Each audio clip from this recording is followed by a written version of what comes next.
Cynthia Campbell, conhecida como Cindy, sempre foi diferente de seus irmãos. De acordo com ela, desde muito jovem foi abusada física e sexualmente pelos pais, James e Virginia. Um dos castigos que sofria era ficar trancada dentro de um armário por dias, sem comida ou água. Os abusos que ela afirma ter sofrido continuaram até a fase adulta. Mas seus irmãos dizem que isso tudo é invenção e nenhum deles jamais sofreu qualquer tipo de abuso ou agressão. A verdade é que Cindy sempre foi uma menina problemática e na adolescência se tornou ainda mais difícil de se lidar. Seus pais tentavam de tudo que podiam para ajudá-la, incluindo aconselhamento familiar e sessões com psicólogos. Apesar dos esforços, ela continuou por um caminho problemático, espalhando suas mentiras por todos os lugares que passou.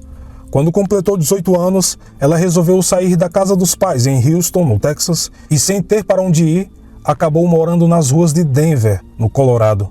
Em 1972, conheceu um homem chamado Michael Ray, com quem se casaria mais tarde. Ela contou a Michael suas tristes histórias de abuso, acrescentando um padrasto alcoólatra em sua mentira. O casamento durou apenas o tempo suficiente para ela gerar 2 filhos. Eles se separaram e Cindy resolveu voltar para Houston, pedindo abrigo na casa dos pais. O trato seria ela ficar morando lá em troca de trabalhos domésticos. Amigos e familiares relatam que Cindy tinha um talento excepcional quando se tratava de arte.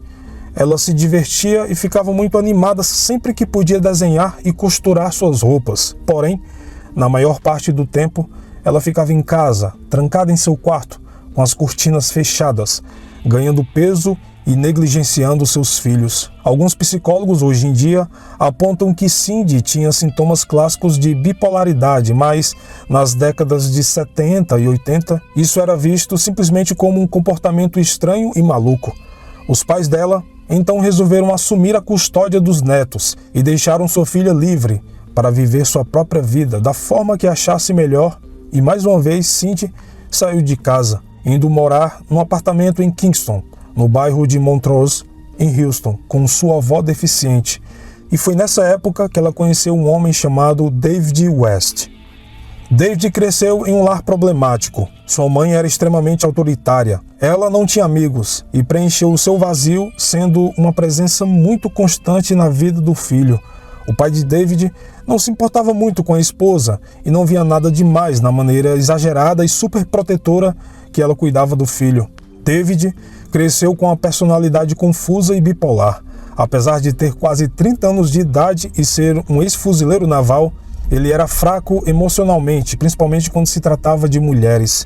Cindy e David eram um casal perfeito, e quando se conheceram, ambos contaram suas histórias de vida, recheadas de mentiras.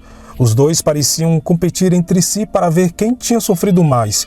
David disse que era abusado por sua mãe, e Cindy afirmou que seu filho mais velho era de seu próprio pai. Tudo mentira, é claro, mas é como diz o ditado: uma mentira contada várias vezes se torna verdade, pelo menos na mente de quem a conta. Quando Cindy disse que queria que seus pais pagassem pelo que fizeram a ela, David acreditou que poderia salvar a donzela em perigo. Ele acreditava que era Adão e Cindy, Eva, mas na verdade os dois se pareciam mais com a serpente e a maçã estava prestes a ser mordida. No dia 10 de junho de 1982, James Campbell e sua esposa Virginia Campbell dormiam profundamente em sua casa em Houston, no Texas. De repente, 2 intrusos invadiram sua residência silenciosamente por uma janela e seguiram em direção ao quarto principal. Eles dispararam 6 tiros. Os netos do casal, que estavam dormindo em uma tenda feita de lençóis ao pé da cama, saíram ilesos, embora tenham ficado assustados e mentalmente traumatizados pelo resto da vida. Os meninos ligaram para o 911 e rapidamente as autoridades chamaram o resto da família para comunicar o ocorrido. Não era de se estranhar que as suspeitas iniciais, pelo menos dos familiares, apontassem para Cindy, mas ninguém tinha provas e eles não comentaram nada com a polícia. Os investigadores determinaram que James e Virginia Campbell sofreram 3 tiros cada um, e na cena do crime encontraram cartuchos calibre 45 e uma luva de plástico. Nenhum objeto de valor foi levado. Fora isso, a investigação caminhava lentamente, sem muitos desdobramentos. 6 semanas após os assassinatos, Cindy terminou com David e começou um novo relacionamento com um homem chamado Rory Letvin. Poucos dias depois, Cindy começou a pegar vários pertences da casa dos pais, e enquanto o resto da família corria para fazer os arranjos necessários para a partilha de bens, Cindy exigia a sua herança, dizendo que queria receber a sua parte rapidamente, pois iria embora do estado, e que era justo ela ficar com um valor maior que os irmãos, uma vez que seus filhos eram criados pelos avós. Seus irmãos ficaram horrorizados. Eles imediatamente procuraram os serviços de um advogado para estabelecer um bloqueio dos bens da família e impedir que Cindy pudesse vender ou receber qualquer valor até o fim das investigações.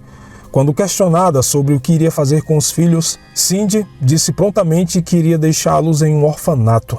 A família da mulher passou a aceitar o fato de denunciá-la para as autoridades e procuraram a delegacia para apontar suas suspeitas. A polícia disse que já estava ciente dos comportamentos questionáveis da mulher, mas àquela altura tudo não passava de especulação. 3 anos depois, os investigadores não progrediram com o caso. Os irmãos de Cindy não queriam nada com ela. Seus filhos estavam sendo criados por um tio. Ela e David reataram um relacionamento, mas não durou muito tempo. Cindy contratou uma série de advogados que tentaram forçar o pagamento da herança, até que seus irmãos chegaram a um acordo e ela recebeu uma quantia de $25 mil, além do apartamento que morava com a avó. Vale salientar que a avó de Cindy era cadeirante e vivia praticamente na miséria por negligência de sua neta. Inconformados com a situação, a família não podia mais esperar pela polícia, então eles resolveram contratar os serviços de um investigador particular chamado Clyde Wilson, que era famoso por ter resolvido inúmeros casos arquivados. Clyde descobriu que David e Cindy eram um casal na época do crime e ambos tinham problemas comportamentais. Durante algumas semanas, ele observou os dois e viu que David era o mais fraco, pensando que se investisse nele, a casa iria cair. Clyde então chamou sua assistente, Kim Paris, e bolou um plano. Usando o nome de Teresa Neal, Kim passou a frequentar os bares onde David costumava ir. Não demorou muito até que ele ficasse perdidamente apaixonado por ela e até propôs casamento depois de apenas 2 meses. David compartilhou fragmentos de sua vida pessoal e falou sobre sua ex-namorada Cindy, cujos pais morreram juntos em um trágico acidente. Sabendo da falsidade da história, foi difícil não comentar, mas Kim continuou a desempenhar o seu papel com maestria. Ela então disse que só poderia aceitar o seu pedido de casamento se ele fosse totalmente honesto. Pouco tempo depois, David deixou escapar que havia assassinado os pais de Cindy depois que ela prometeu apoiá-lo financeiramente para abrir um negócio. Sua confissão foi gravada numa fita cassete que Kim carregava na bolsa. Checkmate. A justiça tarda, mas não falha. No dia seguinte, um mandado foi expedido pelo promotor local e David foi preso, mas, de acordo com as leis do Texas, Cindy não poderia ser acusada com base no testemunho de alguém que confessou o crime fora de juízo. Ou seja, a palavra dele deve ser corroborada por outros elementos probatórios e oficiais, sob pena de ser insuficientes para a condenação de alguém. A confissão de David e o método usado para fazê-lo falar sofreram inúmeras críticas, o que atrasou e muito todo o processo, mas no fim, a acusação foi feita. Os advogados de David solicitaram levá-lo ao júri popular, mas foi negado. Em seu primeiro julgamento, ele negou qualquer envolvimento, mas acabou confessando tudo posteriormente. David foi condenado a 2 sentenças de prisão perpétua com possibilidade de liberdade condicional. E ele se tornou elegível para a liberdade condicional em 2005, mas não chegou a solicitar e atualmente ainda é um presidiário da unidade prisional de Wayne em Huntsville, Texas. Com a confissão oficial de David revelando o plano do assassinato, Cindy foi presa em seguida por 2 acusações de homicídio. Em seu primeiro julgamento, o júri ficou empatado. O novo julgamento garantiu a condenação por apenas 1 voto de diferença. Durante seu julgamento, ela chorou e pediu para cumprir sua pena em liberdade condicional, mas foi negado.